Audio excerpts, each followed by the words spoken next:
we've come so far. It's been a long, rocky road, huh? It's been a very rocky road. I mean, the whole thing is like, I remember at that time, I remember saying, because you had a boyfriend. I did, yeah. When you came on the Patreon for the first time. And, I go home.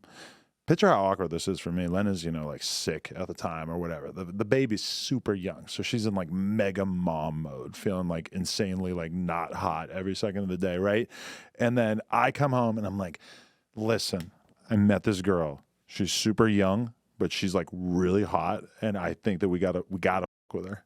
Okay. It's not an easy conversation to have with your girl who's got like a brand new baby, right? But it actually ended up working out. And like, I remember saying to her around that time, I remember saying like, cause she, Lena's like believes people when they say things, Mm-hmm. And so she actually thought the boyfriend thing was going to last. Did she really? I was a lot more skeptical.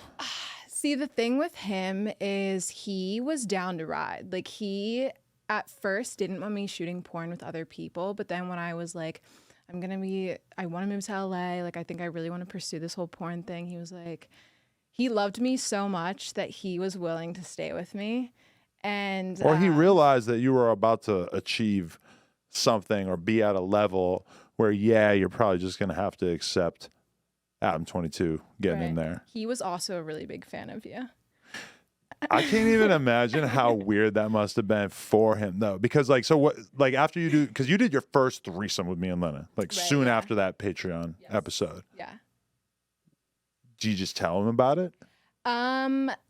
Yeah, basically. So I think he was under the impression at first that it was just going to be me working with Lena, possibly. That would have been nice for him. Yeah. For him. I'm sure that would have been great for you. And then I was like, no, I think I am actually going to do a threesome with them. And he was upset at first, but then he was like, it's fine. I just don't want to hear about it. What's upset like in that situation, though? Like, I mean, like your throwing shit at the someone that you're a huge fan of. I know. I'm just saying it's like, it's so understandable for him to be upset that I just wonder, like, how upset did he feel comfortable being, I guess. Oh my God. It's been over a year now, and me and him are still, like, we talk occasionally. He's really close with my mom, and he still says to this day that he can't watch anything that you're in. Like, he can't even watch No Jumper anymore because I just completely ruined it. I could see that. Because at one point I got my took by like a comedian back in the day. Mm-hmm. And then I heard about this recently and I wanted to know who it was. So. No, I will never tell. You want to tell me off camera? Oh, no, I'll tell you off camera. But like, he had a TV show. Okay. And he was on a TV show. Mm-hmm. And my friends loved it. Mm-hmm. And they were trying to be cool by like not mentioning it around me, like when I was like actually bummed. Right. And then like the months go by and it starts to be like kind of funnier, like just put it on when I'm in the room. Oh yeah, and all of his friends are super big fans too, so I know that they're like, bro, like that's so cool, your ex-girlfriend is on No Jumper and all that. Like, they think it's cool, but he's like, it makes him sick to his stomach. But do they really think it's cool? Like, how cool is it when you're getting by the dude? Like, it's probably cool to everybody besides your boyfriend. I think it's cool that they were friends with me before, like, when I only had like 3,000 followers, and then to see me within the span of a year, I'm sitting at like 1.1 million right now. Yeah. So I think it's cool, like, coming from a small town, they like, that's their little like claim to fame. Like, they knew me. Right. So your last day at work was right before the Patreon? Yeah. Yeah. You never went back. Well, you went back. I back. never went back. No, just to troll? to Target? Yeah. No, I didn't even put in a 2 weeks or anything. I worked my last day knowing it was going to be my last day, but didn't say anything to anyone like at my job. And then I flew to LA and I was telling like my close friends and stuff like this. I know, like, just I feel it in my heart that my life is going to change. And I was right.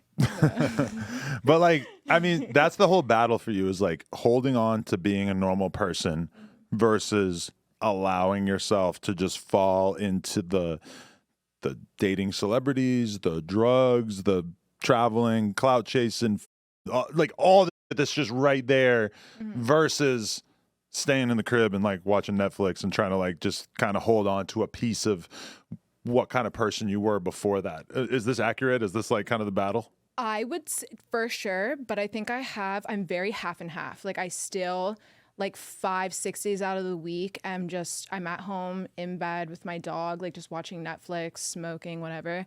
And then the one day of the week I'll go out and I'll hang out with fucking like Tana Mojo or like Mike Malak, like or travel or do whatever. But I still am definitely very grounded, which I think that's why I was able to succeed so much this year, because I'm still like I have my roots. Like I'm very. But like, you being grounded, like I feel like you've gone through a lot of spans, or at least it seemed to me. Phases. Yeah, where you were like probably like either just like traveling for like weeks at a time, or like partying kind of like for weeks at a time. Like, What did you think of when you watched my stories? Were you like, did we lose her? it is weird because it's like this it's a tiny percentage like what it's going to be like to be a dad as my kid gets older. Oh, yeah, Lena acts like my mom for sure. I know, and I love it. I honestly love it, and I need it. But we have that conversation behind the scenes of like how, to what extent do we want to like warn her or bug her or ask her about shit? Because on one hand, it's like if we're all up in your shit and kind of like scolding you or like getting on your case about shit, then you're just gonna like be less forthcoming in terms of telling us about stuff. And it's like so much shit that to me is like really scary, like getting drunk and coked out for fucking days on end. It's like scary, but Dude, it's that also, doesn't happen. but it's fucking normal. Like it is normal. Like is, I yeah. can't like look at you and be like, oh my God, she's fucking, we got to get the police involved. Right. Because it is normal to I people think here. if I was like slacking and not making money every month, or like my like numbers were going down, like it would definitely be a cause for concern, like the whole partying and going out thing. But pretty much I'm at like a steady incline. So But you've kind of like found a balance, you think? I found a balance. Yeah, for sure. There were a few months there where I was drinking every single day, not like getting blacked out, but like drinking wine or getting mimosas, doing cocaine.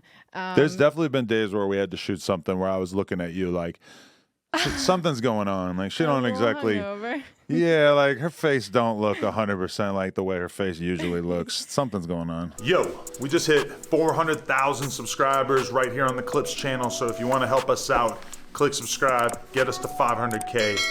Yeah.